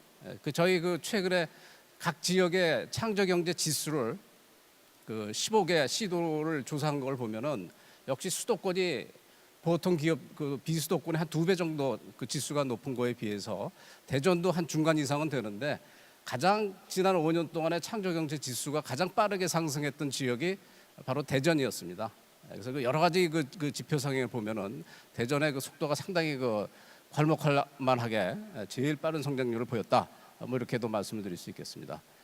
그렇지만 저희는 그냥 기회를 저희가 획득할 수는 없는 거고, 과거 IMF나 오일 쇼크나 산업화 정보화를 오면서 기회라는 건 위기를 극복하면서 얻어왔습니다. 그래서 지금도 저희는 위기와 기회를 같이 얘기해야 되는 이런 상황이다. 그래서 과연 우리가 어디로 갈 수 있을까 하는 그런 그 대전환점이 2014년에 저희 그 현 위치라고 생각이 됩니다. 이거는 저희한테 그 위기적인 그런 그 구조 대전환의 그 위기 상황을 얘기를 해주고 있습니다. 한국은행에서 발표된 우리나라 전체 제조업 기업들의 매출 증가율, 자산 증가율, 영업이익률, 그리고 매출액 대비 세전 순이익률, 이게 대표적인 그 가장 중요한 재무 지수죠. 이 재무 지표 지수들이 2010년을 기점으로 아까 말씀드렸듯이 드라마틱하게 하강 곡선을 걷고 있고, 지금도 그 하강 곡선이 지속되고 있는 걸 저희가 우려를 하고 있습니다. 이거는 심리 지수입니다. 이것도 역시 한국은행에서 비즈니스 서베이 인덱스라고 하는 심리 지표를 해봤더니 이 불확실성 지수와 함께, 여기 이제 불확실성 지수죠. 그 2008, 9년 이후에 불확실성이 올라갔다 이제 다시 또 이제 올라가고 있는데, 이 심리와 실물이 지금 같이 붙어서 그 대단한 위기감을 저희 제조업을 중심으로 지금 형성을 하고 있는 것이죠. 그래서 창조 경제의 기회와 구조 대전환이라는 위기 상황이 지금 같이 공존해 있는 매우 스산한 분위기의 경제 상황이라 이렇게 정리를 할 수 있겠습니다. 그 근본적인 원인은 저희가 해왔던 여태까지 그 부가가치를 만들어낸 밸류 체인이죠. 잘 아시다시피 이 그 기술적 특허서부터 이 기술적 특허서부터 R&D 생산 해서 결과적으로 고객 브랜드까지 이어지는 이런 그 밸류 체인상에 저희는 가운데 중국이 지금 앞서가고 있는 그 계속 추격을 하고 일부분 앞서가고 있는 저부가가치 영역에서 못 벗어나고 있는 문제가 바로 그 위기의 구조 대전환이자 저희가 그 구조 대전환을 극복을 해야 되는 본질이 여기에 있다. 그래서 이 점선 밖으로 어떻게 우리가 나올 것이냐 하는 이런 문제는 저희가 그 이노베이션을 얘기를 해도 다 똑같은 게 아니고요. 생산 이노베이션서부터 오퍼레이션 이노베이션, 그다음에 프로덕트 이노베이션, 그다음에 스트래티지 이노베이션이죠. 그리고 궁극적으로는 철학적 이노베이션까지 이노베이션의 여러 단계 중에 저희는 산업화라고 하는 이 산업화의 이 운영 혁신서부터 생산 혁신서부터 정보화 시대의 제품 혁신을 막 이제 넘어온 단계입니다. 제품 혁신의 가장 그 세계에서 제일 잘 만든 저희 비즈니스가 스마트폰이라고 볼 수 있겠죠. 그런 융합 제품을 잘 만들어 왔지만은 결과적으로 저희가 경쟁을 좀 해야 되는 다음 스테이지는 이 스테이지는 이제는 기술 단위가 아니고 전략 단위의 혁신을 해야 되는 이런 새로운 국면에 저희가 서 있는 것이 구조 대전환의 본질이다. 그러니까 R&D를 하더라도 기술 단위가 아니라 그 R&D가 어떤 기회를 우리한테 줄지에 대한 전략을 세우는 그런 R&D를 해야 되는 그런 그 상황에 지금 처했다 이렇게 볼 수 있겠습니다.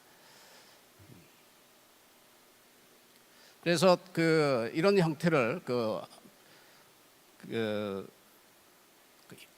어떤 그 이노베이션 패러다임이죠. 저희가 기업으로서 어떤 매니지먼트를 해야 되는 거 하는 그 패러다임을 얘기를 할 때 이제는 한번 그 94년도, 93년도 신경영이 등장하고 모든 기업들이 새로운 변화를 저희가 20년 전에 했듯이 새로운 변화를 해야 되는데 그 새로운 변화의 모습은 이제는 속도 경영만 가지고는 안 된다. 이 스피드 매니지먼트의 한계를 지금 저희가 직면해 있는 것이고요. 이 스피드를 그렇다고 저희가 그 중요한 능력 그 스피드를 버릴 수는 없고 우리가 마치 자동차의 스피드를 속도계 안에 놓고 있지 않습니까? 그러듯이 이 스피드를 속도계 안에 넣어서 새로운 경영 또 새로운 혁신의 그 패러다임을 만들어내야 되는 그런 그 상황이다. 그리고 한마디로 그 새로운 그 속도 경영을 대체하는 경영을 어떻게 해야 될 거냐 하는 거는 이제 앞으로의 숙제입니다만은 이미 미래는 상당 부분 현재에 와 있죠. 자세히 살펴보면은 미래의 모습을 저희가 볼 수 있습니다. 그 미래의 모습을 단어로 표현한다면은 저는 속도 경영에 대비한 창발 경영, 굳이 영어로 표현한다면은 emergence management죠. 각종 기회나 아이디어가 창발하죠. 그건 자연 그 물리학의 원리와 같이 우리 심리나 자연 현상, 사회 현상도 이제는 이머전트한 이런 모습들을 우리가 어떻게 잘 경영에 담아내느냐 이제 이런 것이 중요하다고 생각됩니다. 한번 읽어보겠습니다. 이머전트 매니지먼트의 이걸 영어로 했으면 제가 참 읽기가 정의하기가 어려웠는데 이게 제가 한국말로 하는 통해 빨리 얘기를 해볼 수 있겠습니다. 뜻과 비전을 세워서 이를 실천할 확고한 의지를 가지고 반복적 활동으로 특히 그 때를 기다리면서 또 실패를 인내하면서 불현듯 솟아오르는 기회를 획득해 새로운 가치를 구현하는 거죠. 이때의 가치는 경제적 가치 이외에 예술적, 사회적 가치도 다 포함하는 이런 그 광의의 개념이라고 생각됩니다. 그래서 우리가 스피드 매니지먼트의 여러 가지 특징이 빨리 그리고 결과가 중요하고 융합에 의한 개선, 그다음에 일단 성공해서 고객들하고는 거래, 트랜잭션이 중요한 거에 비해서 이머전스 매니지먼트의 특징은 라이트 타임을 기다려야 되고 인내와 끈기와 정성이 필요하면서 이제는 월드 레벨에서 새로운 거를 제안을 해야지 되는 이런 상황에 이런 진정성, 소비자를 진정으로 위하는 그런 철학적 전환이 이제 필요한 시기라고 생각이 됩니다. 그래서 이 창발 경영, 이머전트 매니지먼트의 그 프로세스를 보면요, 뭐 그렇게 어려운 과정은 아닙니다. 예. 첫 번째가 미션 앤 스토리지, 그러니까 스트래티직 인텐션을 분명히 하고 계속 생존하면서 절실한 마음으로 기회가 올 때까지 견뎌내면서 투자를 지속하면 하는 거죠. 그다음에 기회가 왔을 때 재빨리 그 기회를 알아보고 인지해서 그 투자를 통해서 그 기회를 실현시키는 이런 그 프로세스가 이제는 목표를 정하고 그 목표에 필요한 요소들을 재빨리 결합해서 돌격하는 이런 경영을 대체하는 근본적 전환의 방법이라고 생각이 됩니다. 이게 금방 설명하기가 쉽지가 않은데요. 이게 네이버의 라인 사례입니다.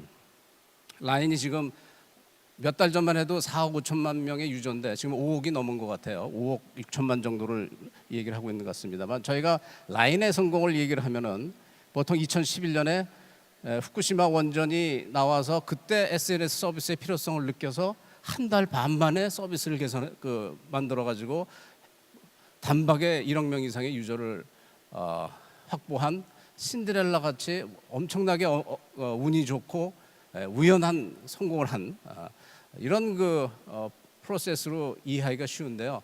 사실은 창발 경영의 본질은 이 2011년도에 이 기회인지는 2000년, 99년도에 네이버가 창립된 이후에 계속 일본 진출과 해외 진출에 대한 미션을 가지고 바로 2000년서부터 일본 진출해서 한번 또 물러났다가 2007년에 다시 들어와 가지고 마토메라고 하는 인터넷 검색 서비스를 계속 손해를 보아가면서 이때 마지막 순간에 기회를 잡은 것이죠.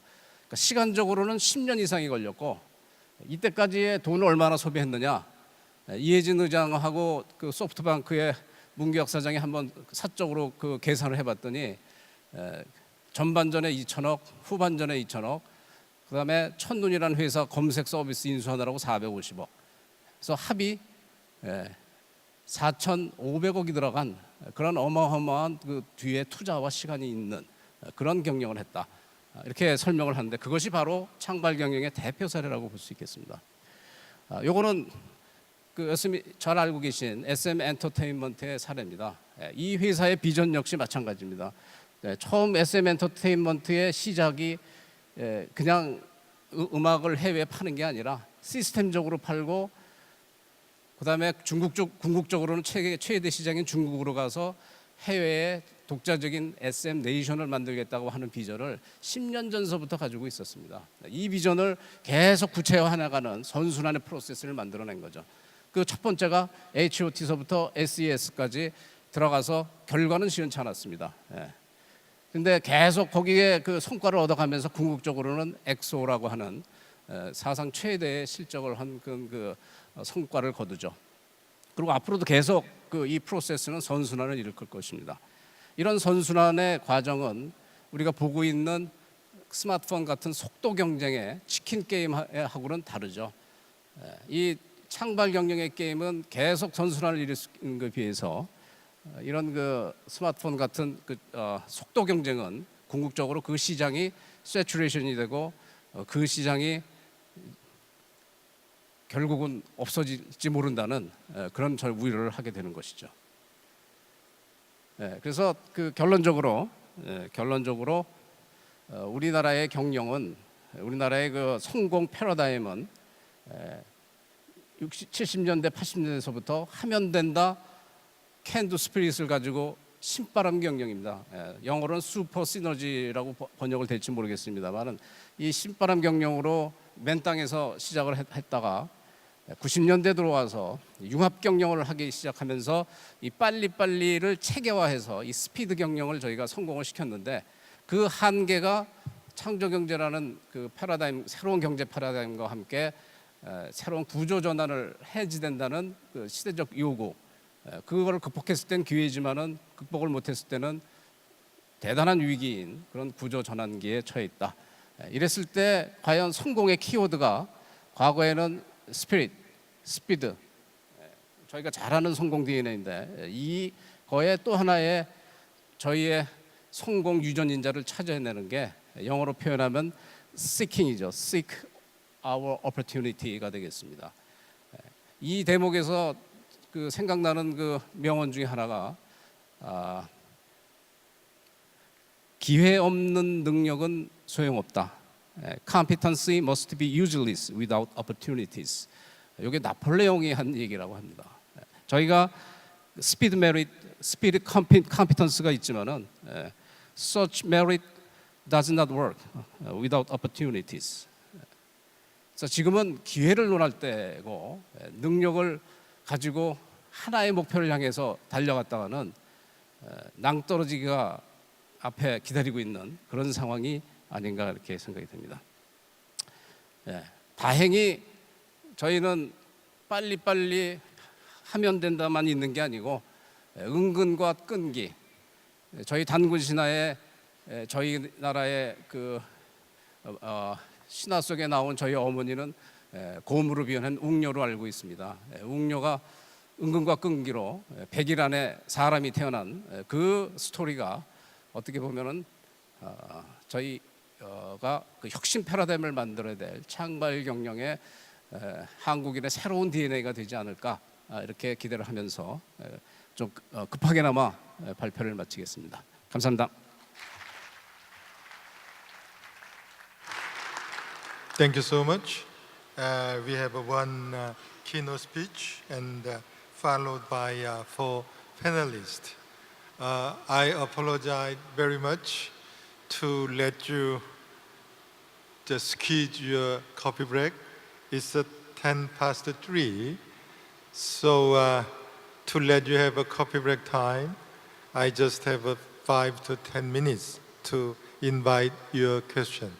But anyway, I will invite a couple of questions to respond the initial presentation. As you see, Dr. Kim showed us the Korea Science Technology Innovation System, the experience, and he introduced a new challenge for the 21st century. And followed by the Dr. Kumar, he showed us the university initiative to make a dense network with industrial society and government, and also global university network as a whole. And Dr. Broechler introduced us a very interesting open innovation strategy through this voice models. It's interesting as well. And then Mr. Kate Patridge showed us the local initiative to challenge the global market. At the end, Professor Jang-Woo Lee gave us the so-called emergency management strategy to challenge for the creative economy in the 21st century. I think this whole of this is a very interesting initiative. So you can have several questions. So I will give the chance in the floor. How about 2 or 3 persons at first?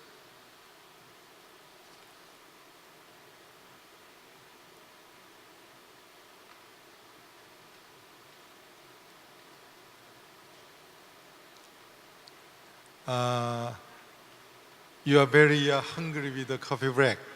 So I just let the keynote speech, the Dr. Cha-dong Kim, to have a short response with the panelists, the 2 minutes, and other 4 panelists I will give 1 or 2 minutes to add your private interest. And Dr. Kim.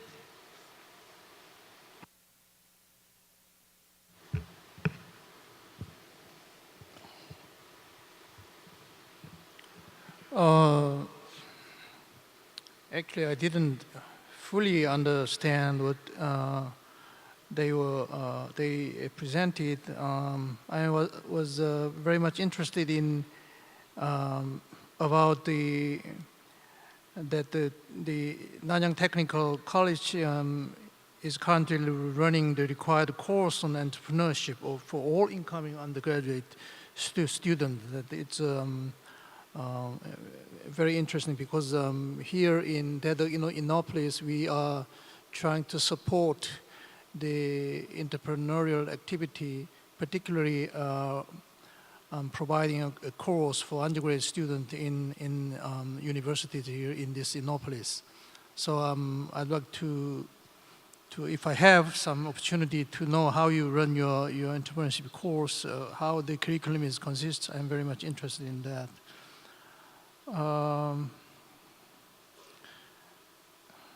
And also, it's VOICE, was it right? VOICE, Virtual Open Collaborative Innovation Network. It is very interesting. If I have some more time, I'd like to know more about this. So that's just my comment on this. And Dr. Kumar and Broechler, you have any additional response to his talk?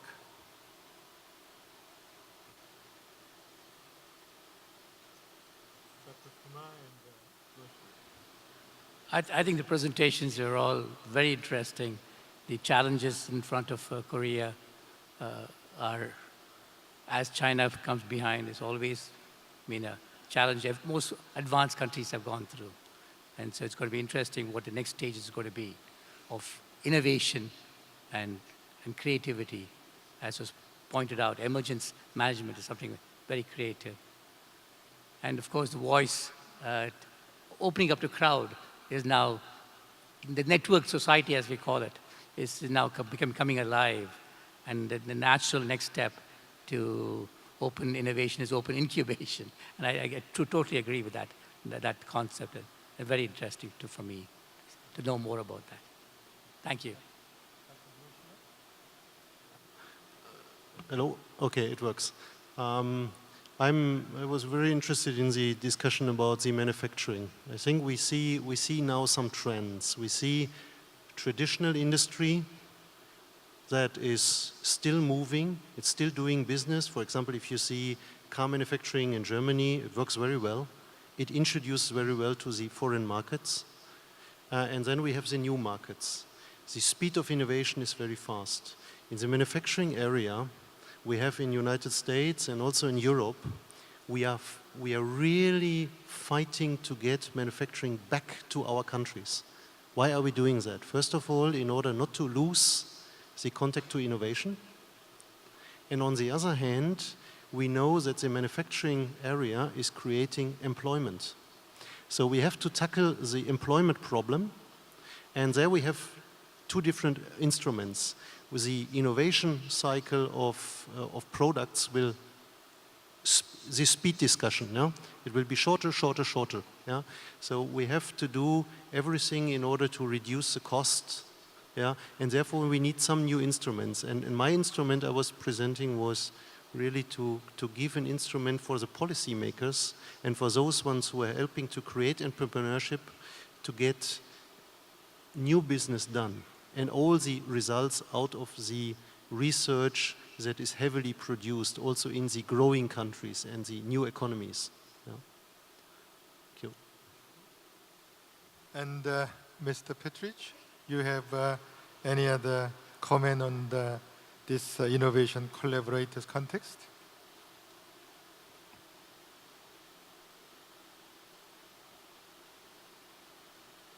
There we go. Thank you very much. Well, I think this is very helpful so that we can all look at the different options and different approaches that the world is really taking towards manufacturing, innovation, and I think that's healthy, and I think that it's extremely important that we continue to do that.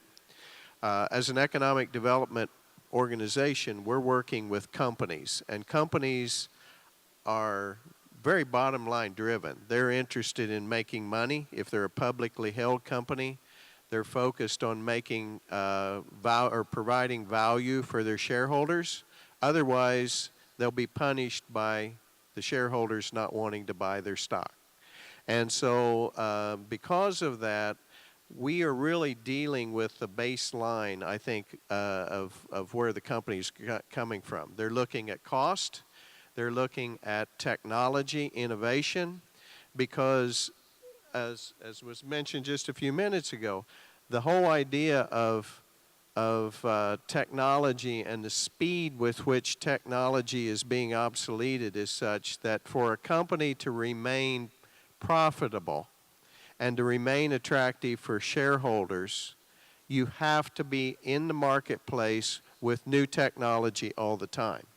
And so the real challenge for most companies is, number one, determining what that technology should be, because the opportunity, looking for that technology, one that will be profitable for the company.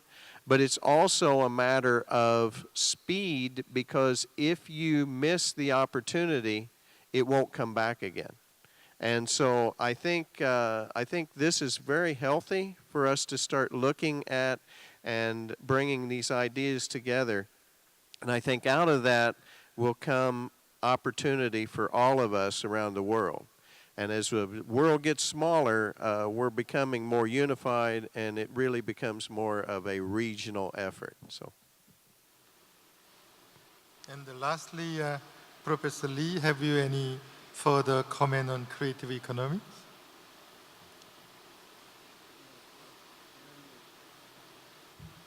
The speak is shortly. I speak about the importance of opportunities. I mean that opportunities belongs to only technology firms or large firms. In creative economies, the opportunities belongs to all of the people and all the level of organizations. So that's the very important topic in the creative economy. That's all. Thank you, Professor Lee. For 2 hours, 20 minutes, we have a serious the discussion on the creative economies, sometimes the innovation platform, including the ecosystem building. I think today we have a lot of very interesting examples related to university or public sectors or something like business model. So all of this could be a reference for us to think about in the near future. I will close the first session, and please give a big hand for the keynote speakers and panelists.